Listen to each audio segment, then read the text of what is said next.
Hey, you hear that? No, you don't, because this is noise canceling, as in the noise canceling podcast where we talk about all things tech, gaming, and entertainment. I am your co-host, Sherri L. Smith, editor-in-chief of Laptop Mag, and today I am joined by... Gerald Lynch, executive editor for TechRadar. Henry St. Ledger, home cinema editor for TechRadar. And I'm Matt Phillips, TechRadar's video producer. All right, so we've got a lot of things to talk about, but first things first, let's talk about the big question. And this big question is based on the trailer for the new Lord of the Rings game, which is going to focus on Gollum, aka Smeagol. A favorite quote of mine from that story is that it will feel like, quote, maneuvering a truck with two flat tires, says the developer. So today's big question is, which minor character do you want to see star in their own video game? I can't believe that the developer actually said that about their own game. Like, what's the context there? Well, it's a description of the sort of internal battle for Gollum's psyche. You can make decisions based on what Gollum would do, what Smeagol would do. So there's a lot of back and forth chatting between them. So I think that's meant to describe the challenge they're preventing players with, but it's also a fantastic image. This is going to be hard. Like the incredibly minor Lord of the Rings character, Thomas the Tank Engine, so minor that you actually don't ever see him. The minor character is the car in the back of Fellowship of the Ring. I think I'd probably go for something that would really annoy people, like Jar Jar Binks. Like, oh my god, I hate you. and the whole game is you outrunning like internet fans of Star Wars, internet troll Star Wars fans who are out for like your constant demise since you were born back in 1999, like a Resident Evil style game, like Alien Isolation, where you're Jar Jar Binks and you're trying to sneak around Comic-Con, avoiding all of the Star Wars fans who are out for your blood. There's my pitch. Sounds like a great mobile game. A lot of microtransaction sort of scope in there. I like it a lot. Actually, I would take your Jar Jar Binks, but the spin I would do is the Darth Jar Jar take that's been running around on the internet for a while, where Jar Jar is actually one of the most powerful Sith Lords out there. I like it. The big question is just morphed into which Jar Jar Binks game would you make? But I'm okay with it, but... I would quite like to see a game with, like a Witcher game that put Jaskier in the lead role. Which one's Jaskier? Yeah, the bard. Jaskier's the bard. I want to play the slightly rubbish bard, trying to get coined for his performances and following around the Witcher who doesn't really want him around. Maybe it's a dating simulator, go a bit fanficked. Like, I'm here for it. In my head, it was a Guitar Hero spin-off. Ooh. I think that's better, so feel free to cut out what I just said from the recording. Well, no. Absolutely keep it in. Absolutely keep it in. Maybe it's both. Yeah, keep all of that, and then for like the battle segments, it would be like a Guitar Hero type of deal. Yeah, no, I'd take that. Yeah, so my idea was a long time ago, back on the GameCube, cast your minds back, there was a Matrix game made that centered around Ghost and Nairobi, I want to say, who were very minor characters in the Matrix. I think they were just extras. I'm not even sure they had speaking lines unless they were in the extended version. But I want to see a game based around the guy who protects the Oracle, because he was cool and that fight scene was cool, and I want more of that. And apparently vague Matrix spin-offs are in fashion, so why not? Vague Matrix spin-off, you might have a better chance of that than you think at the moment, what with the Matrix 4 on the way. Exactly. We can tie it in if we want. Why not? We'll do a cash grab. We'll tie it into the license for the Matrix 4. All right, so I have two. One would be a Star Trek game where you play as a red shirt trying to survive. You would be recruited to go on missions. You would try to talk your way out of said missions. And if you are not successful there, you have to try to stay alive. I like that. And I'm trying to decide which Star... You know what? It'd be the original. It'd be James T. Kirk Star Trek, because that's where red shirts just meet their demise the most, like whether it's against Khan or something like that. The other idea, you would play as Ian McShane's character in John Wick, the dude who runs the hotel. Ooh. Like it would be a whole origin story, how the hotel got established, the secretive families around it. So that would be the other one. I mean, I'm imagining a whole like hotel management sim, but for assassins. Yeah. Like, what are the unique obstacles you face as the proprietor of an assassin hotel? That came to my mind. Hotel tycoon. Yes, literally. You got to hire staff that aren't too creepy, but also in keeping with the theme of the hotel. Yeah, I like it all. Yeah. I like it. Attract assassins, but not die. It's a difficult balance. Someone's clogged the toilets up again with bullets. Classic assassin move. Someone has improperly tried to dispose of a body. Bring in the lie.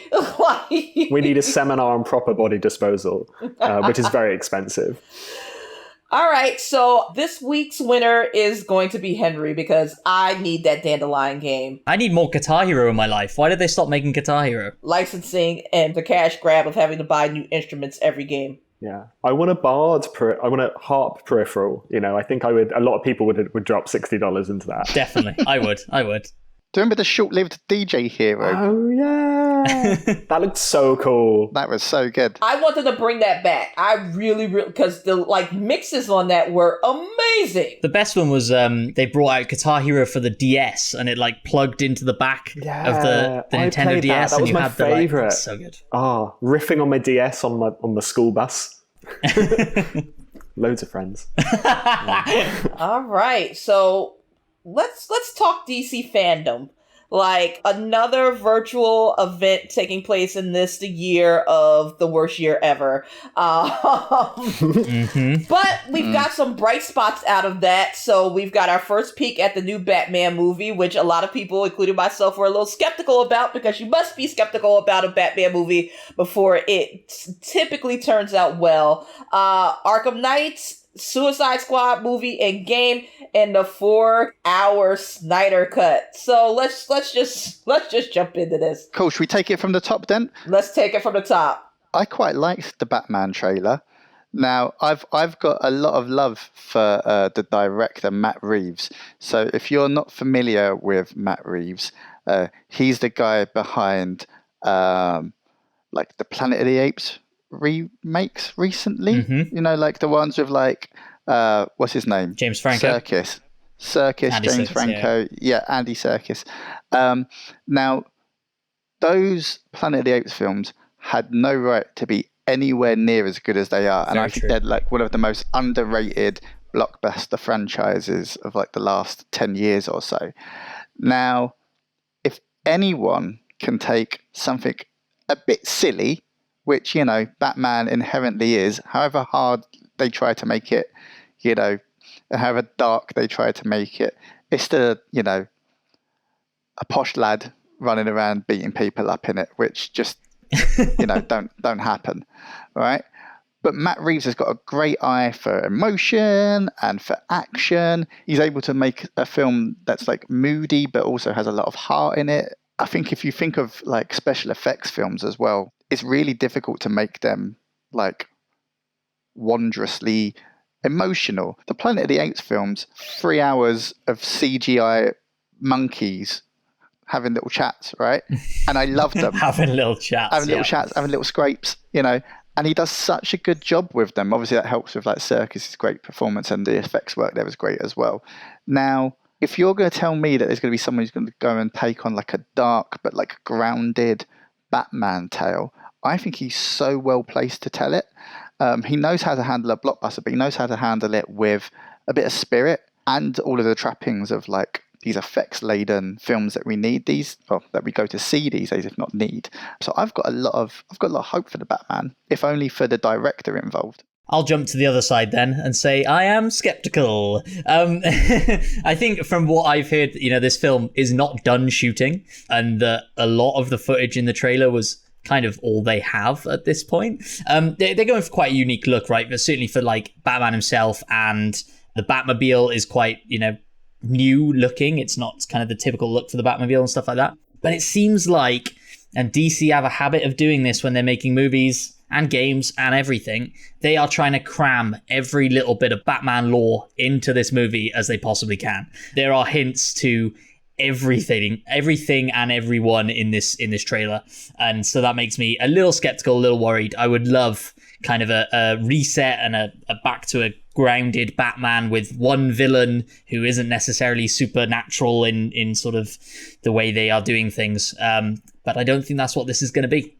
Counterpoint, can we have a roll call for the cast, right? Robert Pattinson, Batman, great actor, underrated. Great. Yeah, I'm fine with it. It's a shame about Twilight, but he's a good guy. Paul Dano as the Riddler, right? That's fantastic, right? You got John Turturro as Carmine Falcone, the mobster. Perfect. Jeffrey Wright as James Gordon. Jeffrey Wright is the architect of the Westworld show, if you remember that. Perfect. Colin Farrell as Oswald Cobblepot, aka the Penguin. Who knows how that's going to turn out, but Colin Farrell is always good to watch. Zoe Kravitz as Selena Kyle, Catwoman. Again, I can't think of anyone better placed to play her at this moment in time. Andy Serkis as Alfred, the butler. I'm not so sure about that bit, to be honest, but, you know, he always puts in a performance, didn't he? Peter Sarsgaard as the district attorney. I mean, there's a lot of names in that. Is Andy Serkis playing it live action, or is he doing is he like CGI motion capturing Alfred? he's going to be like this little Master Wayne, my precious. He's typecast now. Yeah. I am excited to see that a vampire has actually turned into a bat. Hopefully his skin will not sparkle in the daytime. But what I saw, I did like. I especially appreciated the scene where the goon was like, "Who are you?" and he just starts wailing on him, because as we all know, Batman does not kill, but he will maim the hell out of your ass. So that is true to form, and I am excited to see what they mean by they're going to focus on the detective aspects of Batman. So, like, I think the Riddler is a really good choice for that, because you do have to think, even with that card that you saw in the trailer, somebody's already solved the riddle. Like, we'll see what that means. If you saw the card, it was like, what does a liar do in death or something like that? And the answer is, he lies still. So we'll see how that all comes out. I'm intrigued. I've been hurt too many times by DC, which kind of brings us nicely on to the Snyder Cut being 4 hours long, 4 hours of a not good movie. Why are they doing this to me? It's 4 more hours than I gave the original cut. Did you not watch the original? No. Oh, man. The trailer was still 4 minutes more than I wish I'd given that movie.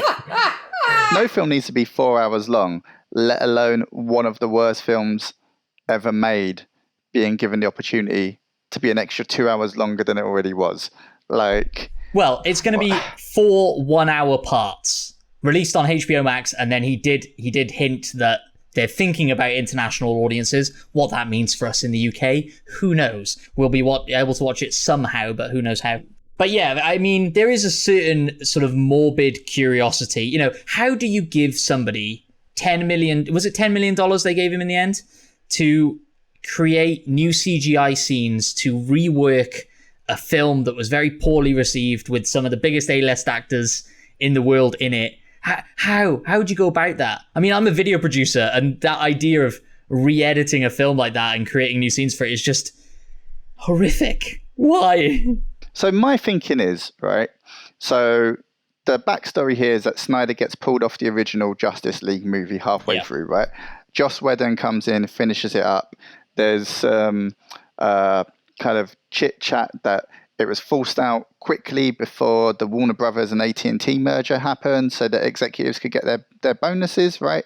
So it was kind of this big rush job to get it out for financial reasons. I think Zack Snyder was having a quite difficult personal time in his life as well. Yeah.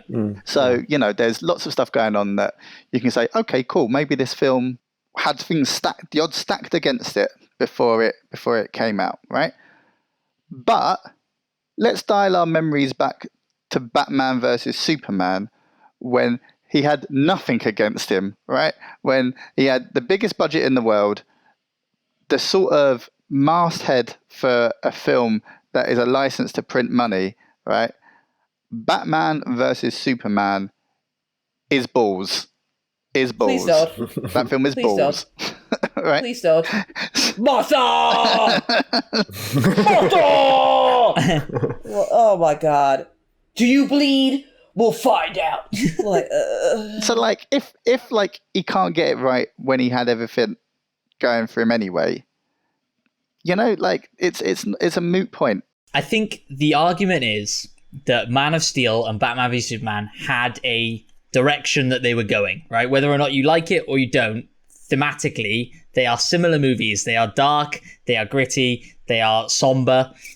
And then, you know, people say, and whether or not you agree, I don't know, but people say you can see the differences in Justice League between when Whedon was directing versus when Snyder was directing, right? Yeah, that's fair. And the, you know, Whedon's version of the film is much more upbeat. It is much more colorful. It is, you know, Superman giving all these weird quips and the big bright suit and stuff like that, which isn't the way that Snyder wanted to take this, evidently. And so at least now we will see the unfiltered version of the film, right? The kind of compromised version of the film, whether or not you think it's better or worse.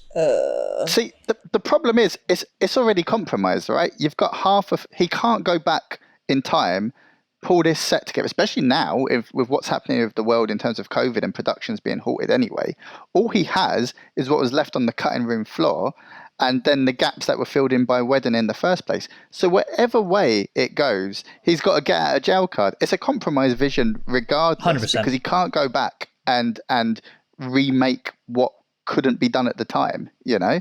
So... Well, I mean, the argument there is they're giving him $10 million to do with CGI budget, right? $10 million is nothing. $10 million these days gets you like a stick man walking along a black and white background, right? Like the CGI budget for films these days would make bloody Jeff Bezos scared. Yeah, you know? I'm sure. So like 10 million is a drop in the ocean. I'm of the opinion that this can only be worse than how it came out. Well, yeah, but part of me is curious. I mean, morbidly curious. Like I said, I will definitely be watching it.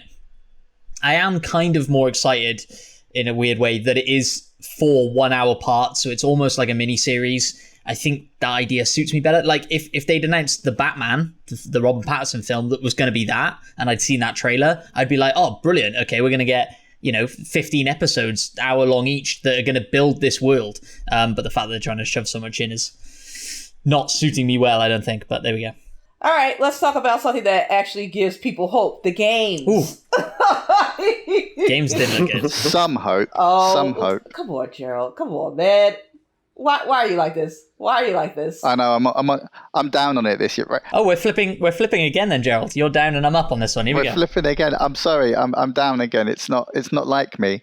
But I loved the Arkham trilogy, right? The core ones, not the one that WB Montreal made, Origins, which was buggy and had its problems, had its potential, but had problems because it was rushed out and stuff. Yeah, that first fight was amazing, but then after that, kind of, it's a bit of a retread, wasn't it? Right? Arkham Asylum, Arkham City, Arkham Knight, up there in my favorite games of all time. Why? Because I get to be Batman, right? No one wants to be Robin. No one wants to be Nightwing and his other mate, who I can't remember the name of. There's a place for Batgirl, but like, I just want to be Batman, right?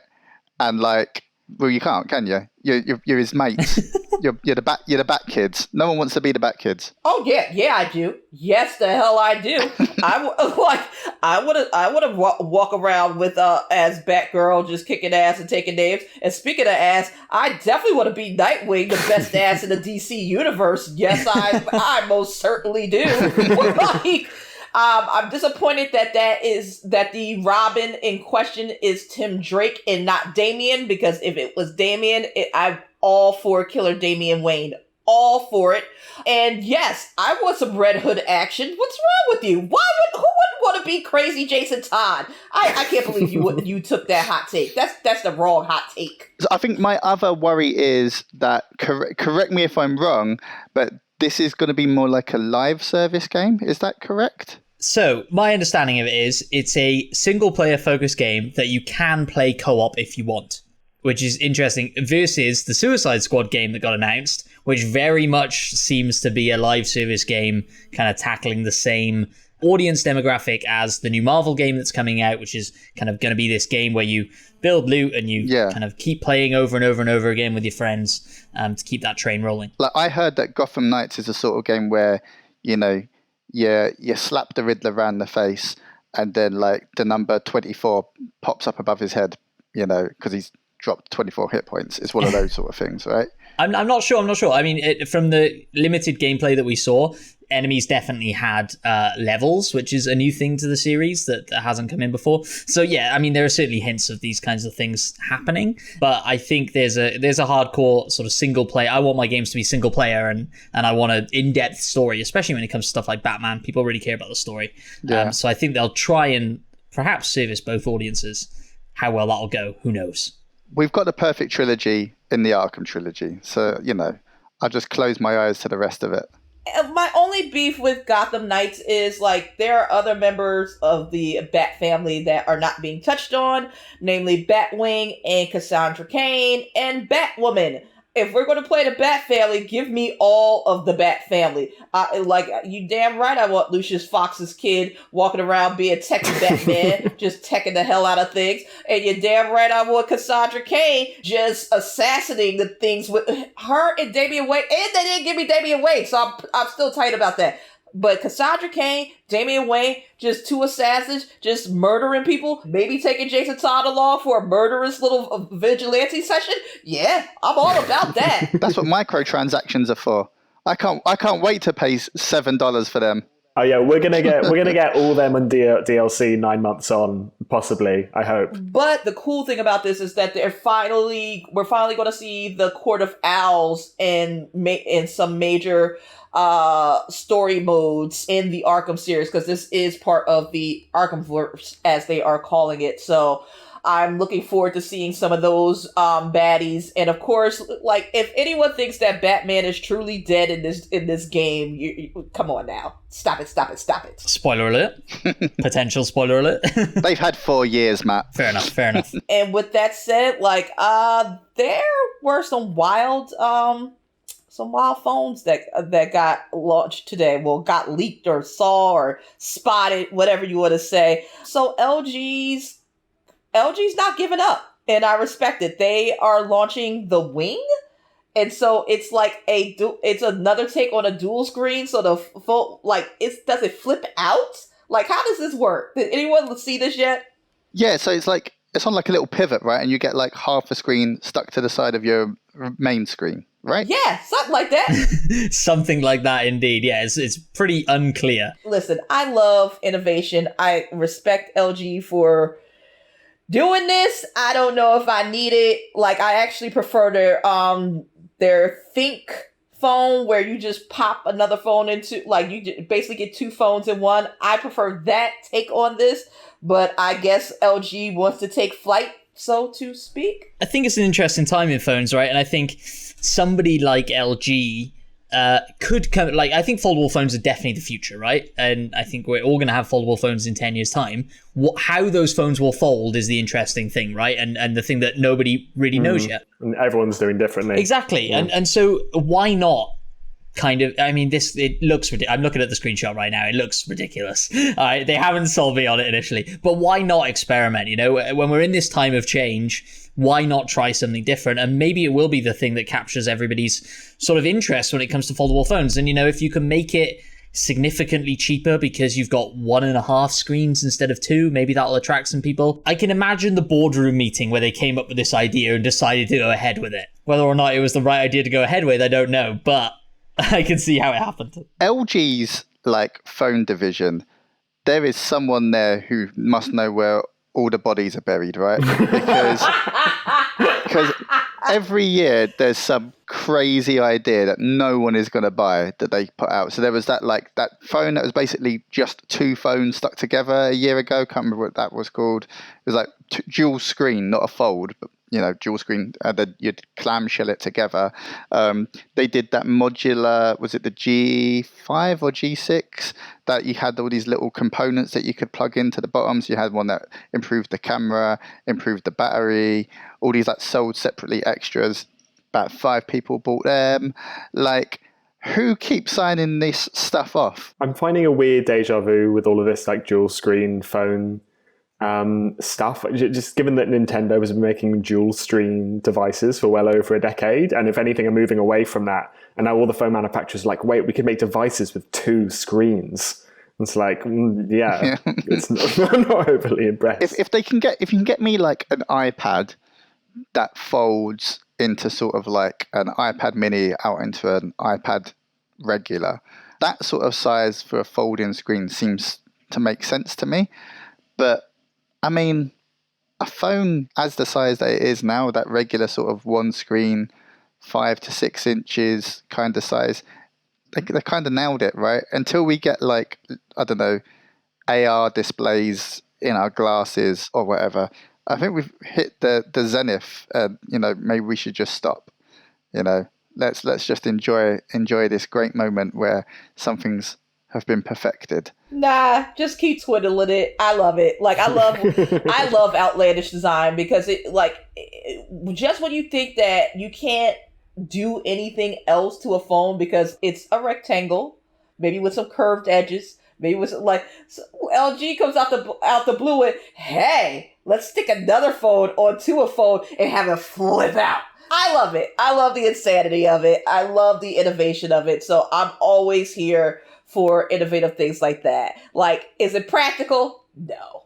But listen, if you don't try, it won't get done. And we won't have conversations like these. I love it. And LG's phone division, you're right, Gerald, they're not the best in the world, but something they are the best in the world at, segue, TVs. What? And IFA is just around the corner. So for those people at home listening who don't know what IFA is, Gerald, can you give us a quick rundown of maybe what we're expecting to see from IFA?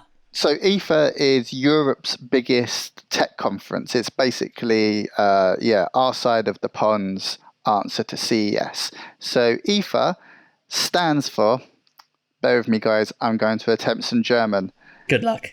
The Internationale Funkausstellung, or International Radio Show. Now, Henry, you actually speak German, a little German, right? How close was I? Do you want me to answer that on the podcast? Oh, oh yes, please. You did great. Hun. Yeah, cool. So yeah, it's a big tech show. It's been going for decades and decades, and it's normally where all of the big brands launch their wares for the next year, especially brands that have kind of a European heritage / European focus. So Phillips, for instance, the TP Vision arm of Phillips will show off all of their TVs for the next year, and they won't show them off at CES because they're 2 different companies and they have 2 different sort of arms around the world and that sort of stuff. You'll have like Samsung showing stuff off, Sony showing stuff off, LG, Sonos, all of the big players normally. There's quite a focus usually on AV gear, so it's lots of televisions and speakers, but obviously this year it's going to be a bit different. We've got a pandemic going on, so everywhere around the world pretty much is still applying to social distancing rules. So where it's normally an event held in this big technodrome like arena space, instead you're going to have a few exhibitors, a very limited number of trade and press people in attendance, and for the first time in many years there will be no public allowed on the show floor. So a lot of the coverage, as is becoming commonplace now, is going to be held in virtual briefings. So that's where TechRadar, and I'm guessing Tom's Hardware and Tom's Guide, are going to be getting a lot of their info from, as opposed to us being on the ground like we normally would. We're going to have a few people out there. Some of our regulars are going to pop out and say hello there for us, fully masked up. But it's not going to be quite the same as it has been every other year. It's the first time in 10 years I've not been. Yeah, absolutely. But the reason I bring it up is because I'm particularly interested. I'm in the market for a new TV, and I'm kind of trying to hold off until Black Friday, but I'm curious, is there anything that we think is going to get announced at IFA that could sway me? I think so. Yeah? Should I go 8K? This is the question. Oh. I mean, yes, but not now. Yeah, I think that's the answer. Wait until they've all got HDMI 2.1, all the processing is picture perfect in 2 years. That'll be the time to buy 8K. But I do think with IFA being online, it is messing with some TV brands' usual announcement schedules. So I'm not entirely sure we'll be getting everything at the time we usually would have expected it. But the LG's sort of budget OLED, the B series for 2020 came out in August, September last year, and we still haven't seen that. And that's going to offer like a good few hundred pounds or dollars off compared to the CX for a little dent in processing. So it may be equivalent to the price of the 48-inch CX. I'm not sure if it's coming in 48. But I think for people looking for like a smart OLED buy, the LG B9 last year was a pretty solid choice. Fair enough. Well, I'm excited for it. You know, a lot of the brands are going to be doing their live streams online, like you say. And so we're not going to be making our way out to Germany, but we will be watching online with everybody else. I'm so sad.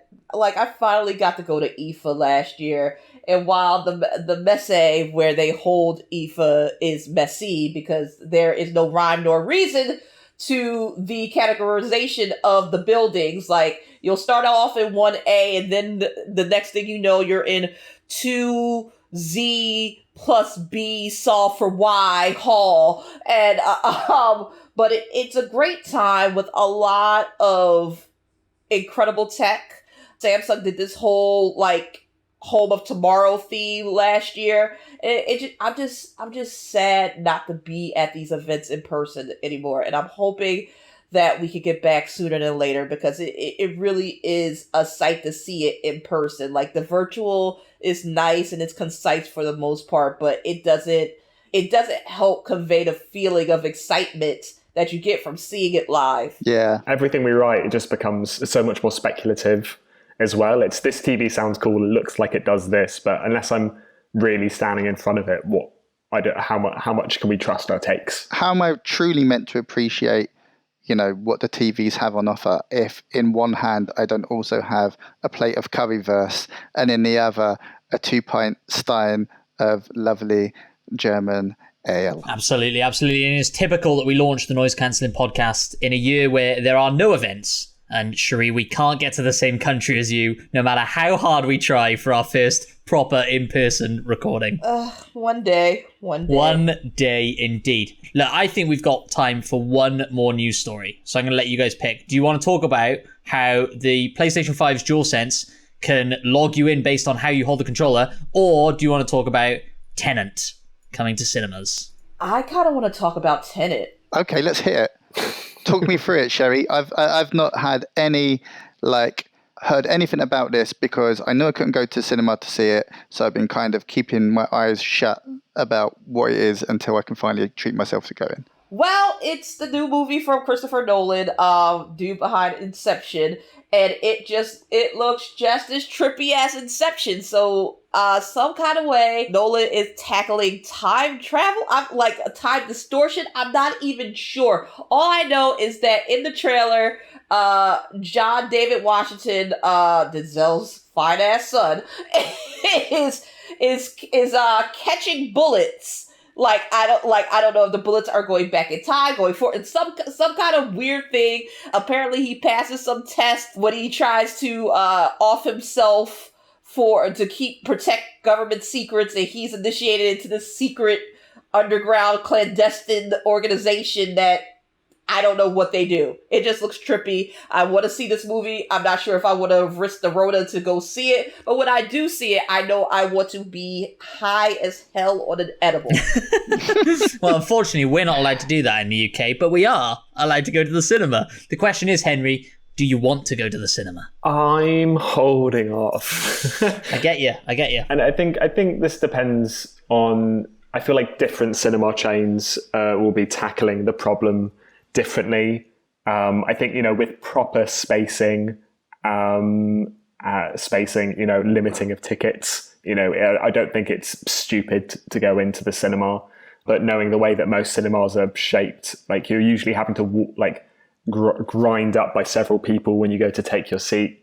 And, I'm quite happy just watching movies at home for a bit. And I feel like, if all the money you save from not going to the cinema this year, put towards a nice OLED TV. It's sorted. Watch all your films on that. But then the cinemas will disappear, Henry. Remember those adverts you used to get when you go in? This is true. I mean, yeah, I want to support the cinemas. I just, I just don't want to die doing it. I understand. If I can help totally it. Because over here, I don't know if you guys have AMC over across the pond, but they are offering 15-cent tickets to get people. Yeah, it's in honor of it being an anniversary, but it's also to try to get butts and seats. And I'm like, ooh, my life is worth more than 15 cents. I'm sorry. I used to work in a cinema in London near Canary Wharf, the financial district. And ticket sales are really important, of course, really important. But the way that cinema chains make a huge amount of their money is on confectionery and stuff. So we used to get these huge, like, I don't know, a bag of unpopped popcorn the size of a human. And that bag would cost maybe 25 pence, right? Pop it into the popping machine, and then a scoop of that costs £5, $5, right? So like it was something insane. Like I can remember one of the people telling me there was 1,000% markup on popcorn in cinemas. So they need you there. They need you eating. They don't care if you watch it. They need you to be eating that popcorn, drinking that watered down Coke, and like stuff in your face. I love the cinema, but I don't think it's ready. The world isn't ready for it yet, right? Yep, same. Little things you can do that are really good. Lots of cinemas have like membership schemes that you can sign up to. So I'm a lifetime member to the world's best cinema, which is the Prince Charles Cinema in Leicester Square. I think I paid like I can't remember if it was £50 or £100. It was a long time ago now, but it means that I'm a lifetime member. I get advance offers for tickets, and they're like in-house, like Q&A sessions and stuff like that. And I get discounts on tickets when I do go, and that's helping to keep that place alive. So think about other ways you can support the cinema. I don't think we should necessarily be going like that. So Alamo Drafthouse, like they're launching a program in Texas where they originated from. They are letting people rent out theaters for I think $150 a pop, and it's up to maybe 15 people. So like Alamo is what like they have, while they have big theaters, they also have these little like these smaller venues for like smaller indie movies that would never sell out a full theater, and so I'm imagining they're going to be selling those rooms out. I would be down to do that because we have an Alamo in New York. If they do that here, me and I think that would be an awesome outing for me and the laptop staff and the TG staff, and so get TR in there. And we like because the rooms are big enough that you can socially distance and watch a really good movie with friends. So if they could do that, I would go to the cinema. Yeah, that's cool. The Alamo ones are great. I went to an Alamo Drafthouse in Texas, and I went to an Evil Dead 2 Scream-along, which was fantastic. I'm trying to think back now to the last movie theater I was in that was full, and even pre-pandemic, obviously. And I can't think of what it was. I remember seeing Spider-Man: Far From Home, and kind of being blown away at how empty the theater was on opening weekend for that movie. And so, it kind of makes sense, right? If you're going to redesign your cinema to kind of allow for more social distancing and up the ticket price maybe because you've got less people in there, but you're kind of helping people feel safer and also providing a better experience. Because you're right, you are shimmying past people uncomfortably close at the best of times, let alone during a pandemic, to get to your seat and whatnot. So, I think why not, right? Spread it out, charge a little bit more. Give me like a full reclining bed style seat. I'm all for it. Give me a jacuzzi. Like, just go all out. Yeah, 100%. All right, and I think it's time for the news blast. Now, which one of you brave souls is going to do this time around? Oof. I think I'm attempting it. All right, so for our new listeners and for our old, and maybe you dropped off a couple of episodes, the news blast basically Henry is going to try to get through as many news stories as he can in under a minute. He's got to explain the story so you and I can understand it. So I am going to pick up my phone and start up my stopwatch. I'm very nervous, actually. All right. And I'm going to count you down in 3, 2, 1, go. So Apple, there's reports that Apple is going to discontinue the iPhone XR and 11 Pro after the 12 launches later this year. Makes sense, last year's models. A Spider-Woman movie is apparently in the works with Olivia Wilde directing. At Sony, she tweeted a spider emoji, so it's definitely happening in my mind. LG TVs, which in the UK didn't get preview play, UK catch-up ups this year for some reason, have just finally getting BBC streaming apps back. We also know that Netflix is rolling out its randomized shuffle option to more users outside of Australia. Crysis Remastered gets release date on September 18. Remember Crysis? Reports suggest Samsung is working on its first affordable foldable phone, so folding on the cheap, and more people actually get it. Ben Affleck, find out he's going to return as Batman once again in the Flash movie. Surprising, didn't think he was going to play it again. Zoom, video calls, the thing we're all doing. Zoom went down on Monday for users worldwide, ruining a bajillion meetings. Microsoft is apparently going to be working on its own take on the MacBook's touch bar design called the Wonder Bar. Stop. Oh no. 9 is pretty good. 9 is pretty, I would, 8.5, but I'd give it to you. Yeah, I'm with that. That's not a bad run. I only got 4 my first time, and I haven't attempted since. Cool. So don't be ashamed of that. Gareth still holds the record at 11. We're trying to beat Gareth. Oh, so close. One day, I will dethrone him. One day it'll happen. One day. So we're going to take a quick break right here, and we will be right back. And we're back, and it's time for Unpopular Opinions. Let your hate unfurl. Today we're going to talk about Mulan, and if she'll get my money. Unpopular Opinions. So, Mulan is going to come to Disney Plus, but dear God, it's coming at a steep, steep price.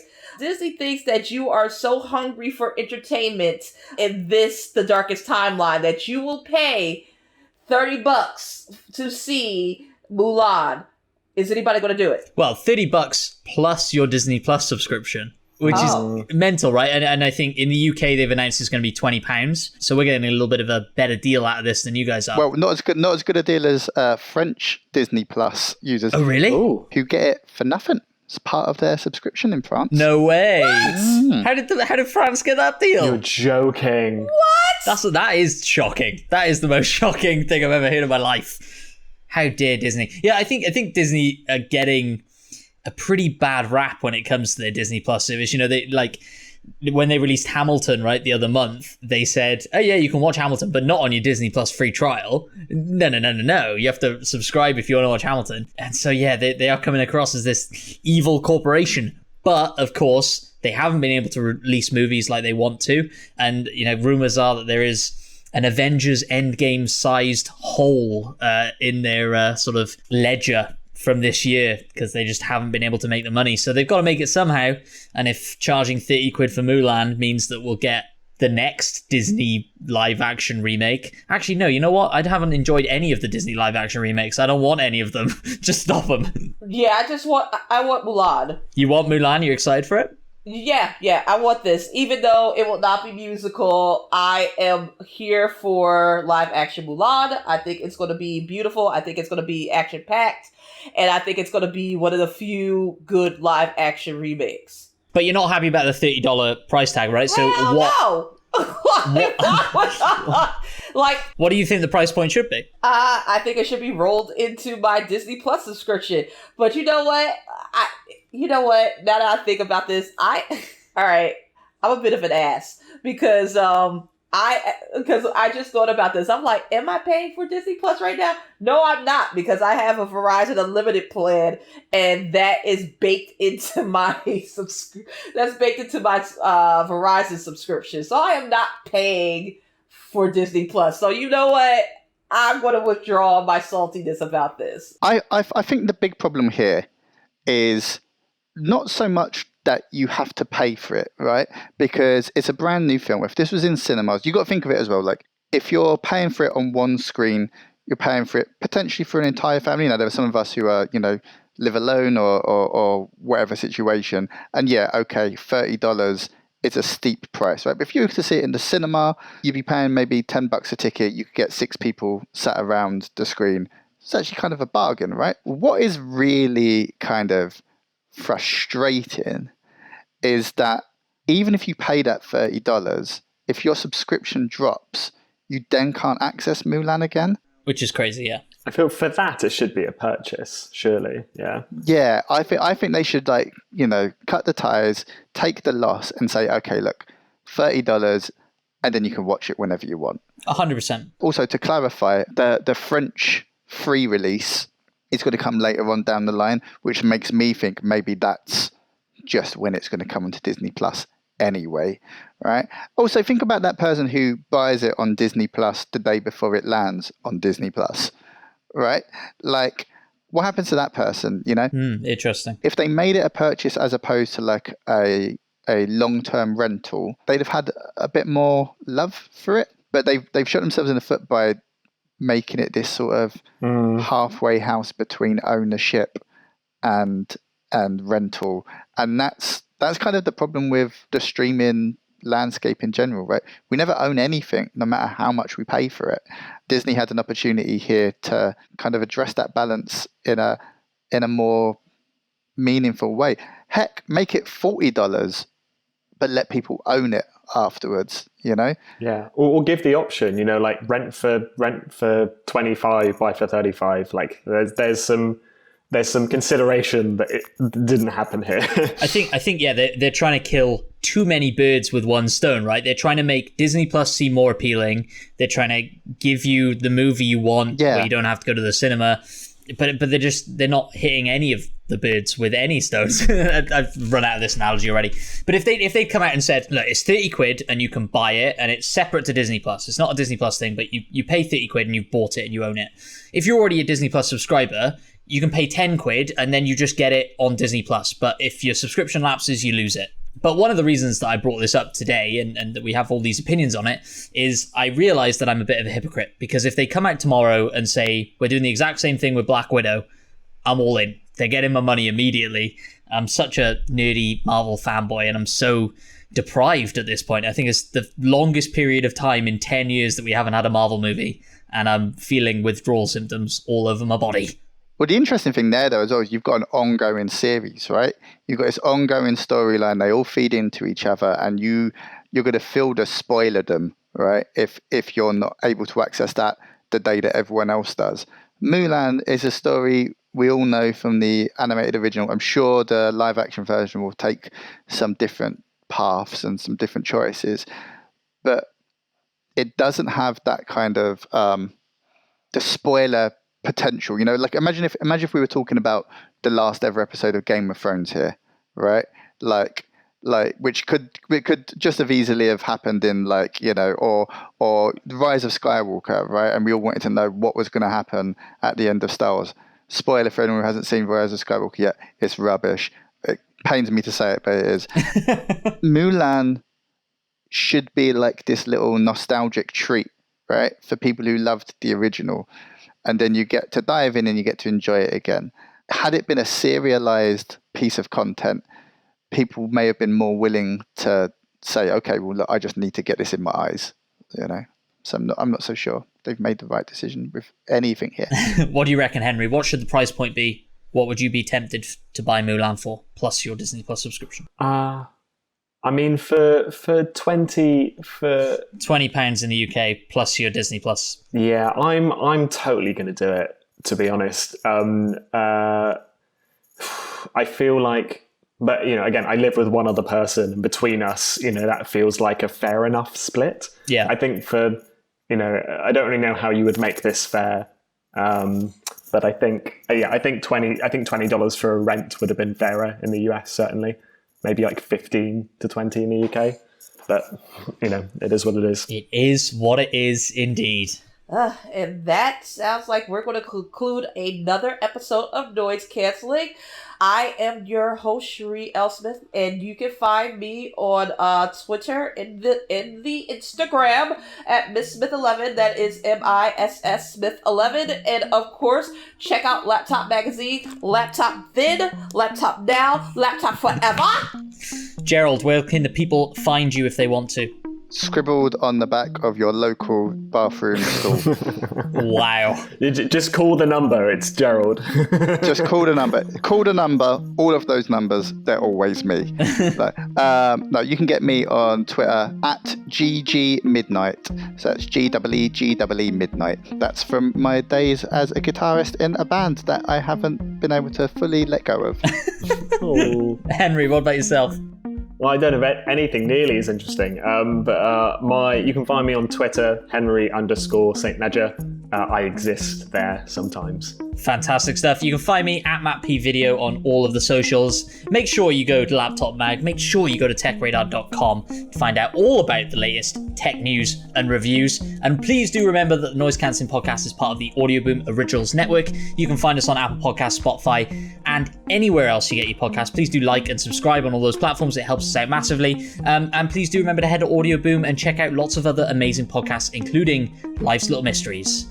Thanks for coming, everyone. I had fun. I did too, but you forgot one thing. What'd I forget? We are launching a new sister site, Pets Radar. Pets Radar? Pets Radar. So if you love kitties and bunnies and puppies, tortoises, the like, our Future PLC, our parent company, is launching a new site called Pets Radar. So give it a look and find out all the news for your cuddly creatures. And with that, bye! See ya.